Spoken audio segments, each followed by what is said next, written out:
Hi everybody and welcome back to Lost Genre Reddit Stories. This post is from the subreddit Am I the A-hole and it's by user VisibleYesterday62. Am I the a-hole for not offering to care for my unwell ex-husband? I, 56 female, have been married to my wife Angela, 56 female, for a year and we're planning our first anniversary celebration with a trip overseas. I was very excited to spend this time with my wife, but unfortunately my ex-husband's, Dan, 58 male, recent hospitalization is putting a damper on my plans. Here's our backstory. I met Dan in college and we got married shortly after graduation when we found out I was pregnant. At the time, it felt like the right thing to do, but looking back, it was a bad idea. I resented having to put my career aspirations on hold in order to be the full-time caregiver, and Dan resented having to be the main financial provider. However, this did not stop him from constantly bringing it up whenever I asked him to help with the kids or the home. He also never defended me when his mother would stop by unannounced and the household wasn't up to the Queen's standard. I felt so exhausted and trapped, and if it weren't for my kids, Junior, 34, Sarah, 32 female, Michelle, 29 female, and Mike, 29 male, I would have left years ago. Unfortunately, Dan did not have the same values as me and blindsided me with divorce papers. It was a rough process, but after the first year of our divorce being finalized, I got my groove back, and within the next 4 years, I was able to get a nice apartment and good career. Fast forward to today. A couple of weeks ago, Dan was rushed to the hospital, and while the doctors were able to save him, his health took a turn for the worse. His wife is now essentially working to provide for their kids, while her parents watch them to save on daycare. I learned all of this through my children, as I do not care to have any direct contact with Dan. But almost every time I talk to them, they always bring up how stressed and tired they are over having to look after their father. I thought I was just being a sympathetic ear, but a couple of days ago, my children came together to confront me about my lack of willingness to offer assistance to their father, and as their mother, I should want to care for him to make their own lives easier. My children know that while I have a full-time job, I can make up my own hours, and they want me to come into his house at least twice a week to make sure he's clean and fed or pay for a nurse to come do it. I refused, stating that Dan and I have been divorced for years and that their stepmom can handle that. That's when they told me that she didn't care about their dad like they do and is most likely hoping for him to pass so she can collect on his insurance policy as the legal wife. My daughter Sarah then began to cry and ask me if I cared whether or not she had a dad anymore, while Junior and Mike thought that I was being bitter. Michelle asked me to put them first and that I can reschedule my anniversary trip with Angela. My former in-laws are also calling me to say that I need to do this and that I'd be a horrible mom. Am I the a-hole? No, OP, you're not the a-hole, and your adult children are being ridiculous. You divorced Dan years ago. That's the day your commitment to him ended. He married somebody else who's supposed to be there in sickness and in health. So if your children have a problem with that, they should be talking to her. Now, if she refuses to do anything, then they should be able to step up, no? We're not talking about toddlers or teenagers, we're talking about adults that range from the ages of 34 to 29. So I'm guessing what's happening here is that they don't want to take care of their dad either, and it's easier to try to guilt trip you and rearranging your plans than them actually stepping up. No, OP, you are not the a-hole, and when you go on your trip, send them a postcard. And what do you guys think? What is your judgment? Let me know in the comments section, and now let's check out the community comments. Candyland Canada says, not the a-hole. It's genuinely sad how little your children and former in-laws care about your happiness. It must have been very difficult for you to hear those selfish words from your own kids. It raises the question as to whether anyone ever took your part during the marriage or its dissolution. Dan is not your problem. His wife and their children are not your problem. Your kids are all fully functioning adults who need to put on their big girl and big boy panties and deal with this situation on their own. Go with Angela. Perhaps the time together will help you to heal from the hurt caused by the insensitive and demanding people back home. At the very least, it will reinforce that you made the right choice by starting a new life with her. Dr. Siegel says, not the a-hole. You have literally no legal or moral obligation to provide care for this man. He is not a part of your life anymore. Your paths diverged the moment he handed you divorce papers. You have both moved on and remarried. It sucks for your children that they might be losing a parent, but giving them any more than emotional support and a shoulder isn't your responsibility. Also, no one mentions here how Dan would feel about you coming back into his life to take care of him. It might not be something he even wants. His side of the family should be doing more to help, not expecting you to step up for them. Also, I would imagine you giving in and doing this will cause a rift between you and your wife. I doubt she signed up to share your commitment with your ex. And Coco Sneeze says, not the a-hole. Turn this completely around and ask your children, how long are you supposed to put your life on hold, and are you never allowed to be happy and live your life? Tell your children that between the four of them and ex-in-laws, they can split costs of a hired nurse or healthcare professional or domestic aid to go to their father's house twice in a week. Why should you pay for this care? You don't have the bandwidth and mental strength to be their father's carer, and it's really manipulative and cruel of them to emotionally coerce you to become your ex's carer. And Opie responds, Dan's parents are retired and rely on him to pay their bills. I'm told that Dan's wife freaked out at the mention of having his parents move in to help save money, and his mom's mobility isn't great, so it's not like she can do all the cooking and cleaning. Also, my kids have student loans and most of them are parents themselves, so money is tight for them. To hire a good domestic aid, they said they don't have the money, and that's why they're currently taking turns, but it's getting to be a lot for them. Additional information from Opie's comments. From what my children tell me, Dan's wife moved him from out of their shared bed, doesn't help him with his medication, takes the food to his room but won't cut it up into small pieces so it's easier for him to eat, and leaves it on the other side of the room to motivate him to move. She doesn't take him to his appointments, and unless my children, usually my daughters, come by, he's not kept very clean.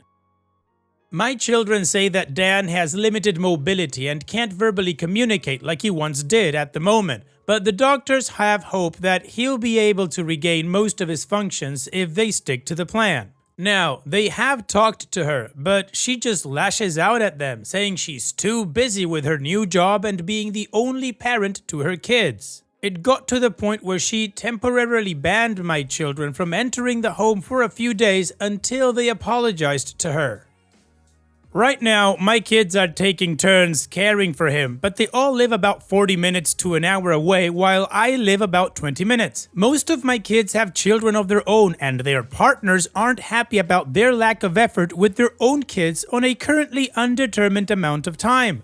My children are bringing him food and feeding him, giving him his medication and making sure he's clean and taking him to his appointments. At least, that's what they tell me. If I'm being honest, I don't think I can entirely blame them because I had a people-pleaser mentality that's taking me a few years of therapy to unlearn, so I feel like that's where my kids get their entitlement from when it comes to me. So I don't resent my kids for wanting to take care of their dad. I'm upset at them trying to get me to help them take care of him. Finally, about my in-laws. They think I baby-trapped their precious baby boy because I didn't want to work, so they were happy when he left me. They felt as if he deserved better and accused one of my children of not being his because they didn't look enough like him.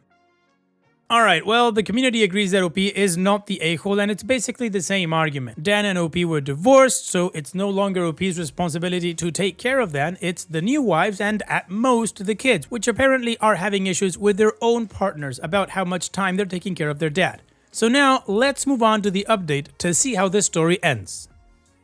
I got a few messages from people asking for an update, so I thought I'd share. First, a few people seemed to be confused, so let me be clear. I am a woman who is married to another woman. My own parents passed away years ago, so their opinion is irrelevant. My wife and I both have children from previous relationships, but we didn't meet until after our children were adults. So my wife and I are the only ones who have lived together. Now on to what almost everyone else cares about the most. I went on cruise. It was great, and my wife and I had a really great time. My children were predictably unhappy, and I'm sure that my temporary blocking of them didn't make it better. Most of my children kept calling and telling me that I was a selfish and awful woman for choosing to go on vacation instead of being there for the family. But, like many of you have stated, I reminded them that their father divorced me, and therefore my obligations to him ended. I told them that if it were any of them that had a medical need, I would cancel without question, but I would not for their father. I thought I could leave it at that, but because they kept calling and texting the first 3 days of the trip, that's when I decided to block them. Unfortunately, my ex's health took a turn for the worse, and he had to go back to the hospital, and his lack of proper care triggered an investigation. I didn't know any of this until I unblocked my kids the day I got back, and some of them blamed me. Anyway, I've come to the conclusion that they're all just mad at the situation and I'm a convenient villain. I have accepted this because I can understand the fear and anger of facing the idea of losing a parent that you love. I just hope that one day we can all sit down with a family therapist and mediate the situation. However, this did start to trigger my past tendencies of sacrificing my own happiness and well-being for my children. But my wife, therapist, and even a small piece of my inner self had to remind me that my children are adults and that my ex isn't my responsibility. I tried to reach out, and so far most of my children aren't talking to me and have made it clear that I will not be able to see my grandchildren as a punishment. It's sad not to see the grandkids, but I'd be lying if I didn't say my stepdaughter's children aren't easing the feeling. It helps that they're very loving and welcoming to me. I'm still wrestling with the guilt and doubt, but my wife and stepchildren are being very supportive, while my other family is a mix and most of my friends are neutral. Also, my wife and I have actually put plans in place if or when we need that type of help. Stuff like savings account, short-term and long-term disability insurance, regular doctor's appointments, etc. Well, OP, I am truly sorry the way your kids are behaving with you. What they're doing is not fair, but it is their stupid decision to do it. Hopefully, like you say, someday you are able to sit down with them and mediate the subject. But in the meantime, here's wishing you and your wife the best in the future. Take care, OP, and thank you for sharing. And now let's move on to the next post that also has an update. This post is from the subreddit Am I the A-hole, and it's by user MeanAdvertising809. Am I the a-hole for locking my office and renting a house while my in-laws visit? I work from home. I think it is a fairly simple concept that most of us at least learned about during COVID. My wife and kids understand that when I'm working, I am to be treated like I am not there except in case of emergency. My kids are 6, 8, and 12. They are all able to grasp the idea.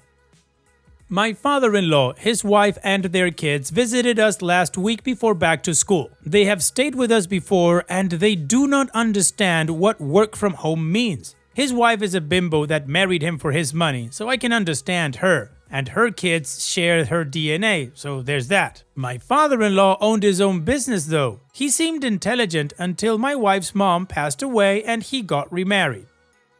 They constantly knock on my door or try to barge in. All of them. Last time they were here, and the last straw for me, was the emergency of their ball going over the fence and wanting me to call the neighbors to get it back. My wife will not stand up to her dad. So this time, I just locked my office and I rented an Airbnb for their visit. Not for them, my wife wouldn't like that, just for me, to have an uninterruptible place to work. It means I have to leave my wife with the kids and guests from when I leave until I get home, but I think it's worth it. My wife thinks I was an a-hole to abandon her for the week. I think it was just logical. I was only about 10 minutes away in case of emergency. No, OP, of course you're not the a-hole. What would it look like if you didn't work from home and actually worked in an office or outside of the house for whatever it is the reason, I don't know, travel salesman or whatever? Would your wife say the same thing, that you abandoned her? No, because you were just going to work. Working from home is the same thing, and apparently your family treats you that way. It's like you're not there unless it's in an emergency, which is absolutely logical. The fact that your in-laws don't respect that and your wife refuses to stand up to her dad, well, she needs to deal with that, not you. You need to get to work. And what is your judgment? Let me know in the comment section, and now let's check out the community comments. Realistic Head 4279 says, not the a-hole. Too bad this was necessary, but seems that they all did not respect your need to be uninterrupted during your work hours. I think you handled the situation perfectly, and it appears without malice. Finely Tuned Raider says, as someone who works from home in my own business, so my office is at my home, I see this as a very reasonable compromise with people who don't understand that just because you're home doesn't mean you're available. If I were you, I'd make it clear to your wife that you didn't abandon her. You went to work, the work that provides for your family. If you had have stayed at the Airbnb 24/7, then she would be justified in her accusation. But your solution is no different than you going into the office or a co-working space to get your work done without her family interrupting you. Not the a-hole. Forgeress says, not the a-hole. Your wife can only blame herself for creating these conditions for you to work and not be able to resolve anything. You did the best thing. Remove yourself from this environment and showed your wife that if she doesn't want to stand up for you, then she can handle it on her own. But your wife will never change. I would tell my in-laws, if you bother me from 9 to 5, then you will be kicked out and never invited back into my home. I don't play games. You either respect my work or you're out.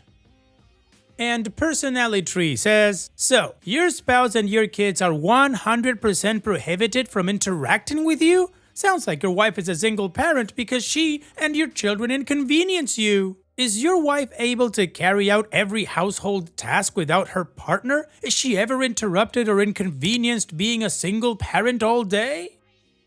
And Opie responds, how often do children interact with parents that work outside the home? For example, my buddy is a heavy-duty mechanic. He works on the big tractor trailer rigs. How often do his children come to see him while he's underneath a truck? Is his wife also a single parent? My mother was a teacher. Did that make me an orphan during the school day since I couldn't just go see her at her school or my dad at his job? Well, the overwhelming majority understood what OP was trying to say and deemed him to be not the a-hole. Except for this last commenter that I read, and I really liked OP's response. Anyways, let's move on to the update to see how this story ended. First, I accept the criticism of the people who said I was an a-hole for calling her a bimbo. Realistically, she is more of an opportunistic gold digger. Secondly, my father-in-law is well off, but my wife and I are doing well too. Our home is okay, and out-of-town visitors often stay with us because of our location, and I guess you would call them amenities. Lastly, my wife has agreed after reading some of the responses that dealing with her father is not my problem. She spoke with him and made it clear that they couldn't stay with us because they can't comprehend work from home. Thanks again, everyone. Well, OP, problem solved. Fantastic. So now let's finish this video with a mood booster post. This post is from the subreddit Malicious Compliance and it's by user Deleted. Classic just get on with the effing job. This was from a few years ago while working in an assembly line for food. We used to get orders that we would make up for distribution. For example, 1,000 lasagna microwave meals, 800 bolognese, etc. As all the products were perishable, we tried not to overfulfill the orders at all as the chances of us being able to place elsewhere was slim due to the time factor. I led one of the lines and one day I get the order through at 10 times its usual volume. I go to speak to the boss to double check and he turns on me, asks if I am incompetent and tells me to just get the crap done. Okay boss, whatever you say. We usually process about 4 different lines a day and when he came for his check-in around halfway through the shift, that was when crap hit the fan. It was then he realized that there was a mistake and we had overproduced the order by 5 times at that point. There was nothing he could say but to move on to the next line. He had to eat a huge loss on his figures for waste. It was glorious. Well, OP, you were told to get crap done, and you did. Maybe he paired that huge loss on his figures with some lasagna. Thanks for sharing, OP. And that's it for today's video. Thank you so much for taking the time to watch it. Now, if you've gotten to this point in the video, I assume that you like these stories that I'm reading out. So here are a couple more that you might enjoy. And if you don't have any time to watch another story right now, save it for later. And also, don't forget to hit that subscribe button.